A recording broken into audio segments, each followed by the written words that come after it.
Slapeher me tizefas حشاپم يسجى توبلا. بسم الله الرحمن الرحيم، والصلاة والسلام على رسوله الأمين. أيها الإخوة والأخوات، السلام عليكم ورحمة الله وبركاته.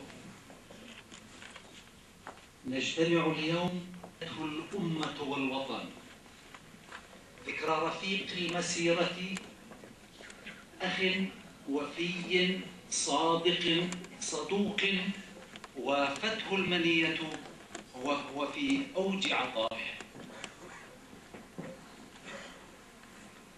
قضى الشطر الأكبر من عمره في خدمة الأهل والسكان من مدينته، سخيا في دعمه للجمعيات والمدارس والأندية، مثالا يحتذى في خدمة المواطنين وقدوة في الجهد التطوعي.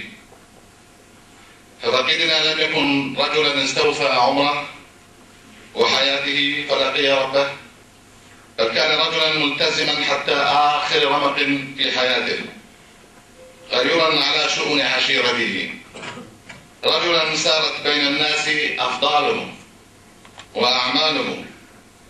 فكما أن الناس ليسوا سواء في حياتهم، فإنهم كذلك ليسوا سواء في مماتهم. فمن كان في حياته أكبر.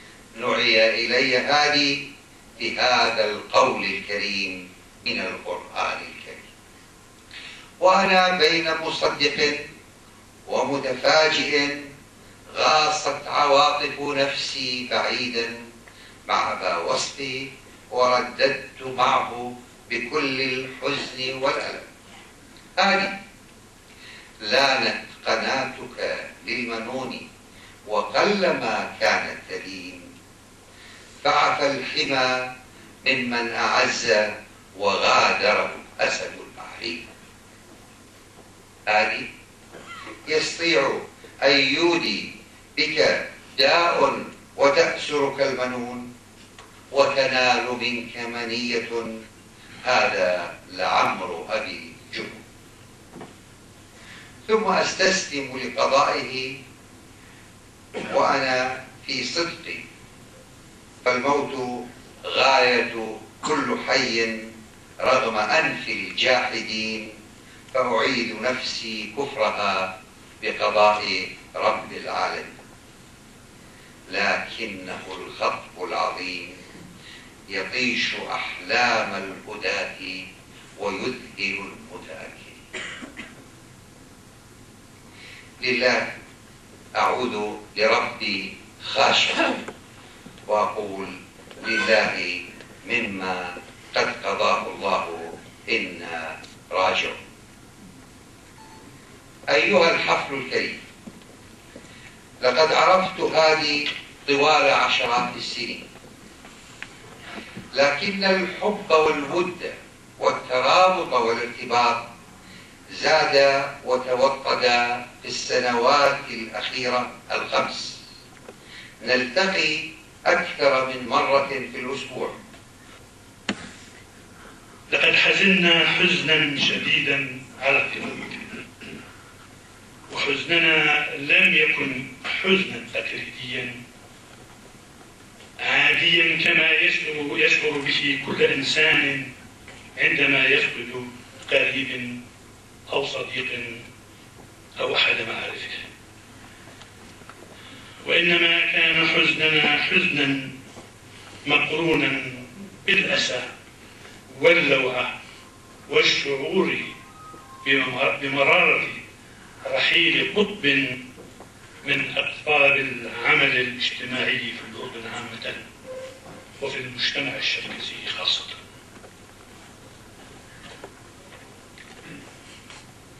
فالفقيد الكبير كما تعلمون كان رائدا من رواد القومية الشركسية، ونظر نفسه منذ ريعان شبابه لخدمة الأمة الشركسية في الشتات عامة وفي الأردن خاصة، فكان قوميا نزعا دون تزمت. الذين يقولون أنه رحل لينظروا في ذاكرته، لينظروا إلينا طفلين نسير في طريق واحد. كبرنا معا، فاعذروني إن كنت غير مصدق أنه قد رحل. ولتسألوا الطريق التي مشينا فيها معا، هل حقا رحل؟ لنسأل أشجار وأحجار الدار، هل رحل؟ هل ترحل اليد التي امتدت بالخير لكل الناس؟ وإذا رحلت فعلا فهل ترحل من ذاكرتنا؟ اسمحوا لي أن أعترف لكم وأعترف لنفسي ولأول مرة منذ أن رحل أنه قد يغيب عنا وجهه الطيب الملامح، ولكنه يبقى في الذاكرة وفي القلب وملء العين كأنه ما رحل. نعم، قد ترجل فارسنا عن فرسه ومضى إلى مثواه الأخير، وأصبح يسكن هناك حيث الرجال الصالحين. لقد فقد المجتمع الشركسي أحد أبرز شخصياته ناظر وجاهد في سبيل القضية الشركسية. كان محورا في كل مناسبات المؤسسات الشركسية، عضوا فاعلا في هيئات الجمعية الخيرية الشركسية، ورئيسا لنادي الجيل الجديد، وعضوا بارزا ومؤسسا في جمعية أصدقاء شراكسة القفقاس الأردنية، وعضوا. السلام عليك يا روح هذه الطاهرة، لقد كنت على الدوام تعكس اسمك بالرزانة والهدوء والحكمة وتكامل الصفات الأخلاقية من صدق وأمانة ونزاهة ووفاء، حتى غدوت محبوبا من كل من تعامل معك، وقد شعرت بهذا من كل الأصدقاء الذين عبروا بصدق عن حزنهم لخبر رحيلك المفاجئ. السلام عليك يا روح هذه الطاهرة،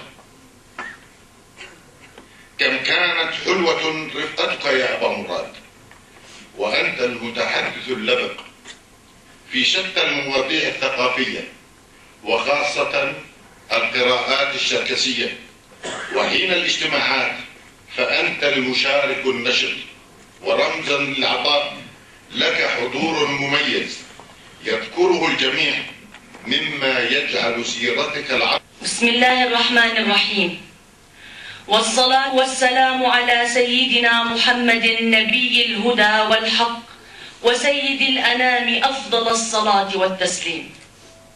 أما بعد، أبنائي نورهان، مراد، عماد، حمزة، هذه نصيحتي وبعض من خواطري وأمنياتي، آمل أن تكون في مجموعها شمعة مضيئة تستهدون بضيائها في ظلمة الليل، ومن إشعاعها تستمدون الدفء والحب، قدوة لأبنائكم وأحفادكم أحفادي. علموا أبناءكم وتعلموا أنتم أيضا أن في احترام الذات خلق، والخلق مصدر مسؤولية، وكل مسؤولية تحتاج إلى شجاعة، وكل شجاعة تحتاج إلى إرادة العقل والنفس. من يحسن التفكير يحسن التدبير. وخلاصة القول: تحابوا وتعاطفوا، تضامنوا وتناصروا لما فيه خير أبنائكم، وتناصحوا لما فيه خيركم جميعا. أكرموا أبويكم وأهليكم، تمسكوا وتماسكوا، كونوا قدوة حسنة ونموذجا يحتذى. أكرمونا في دار الحق بالثناء والدعاء لما تركناه فيكم، والله يوفقكم. يا أبنائي، أوصيكم تمسكوا بدينكم وتخلقوا بكل خلق سديد، والله يحفظكم بالخير دائما.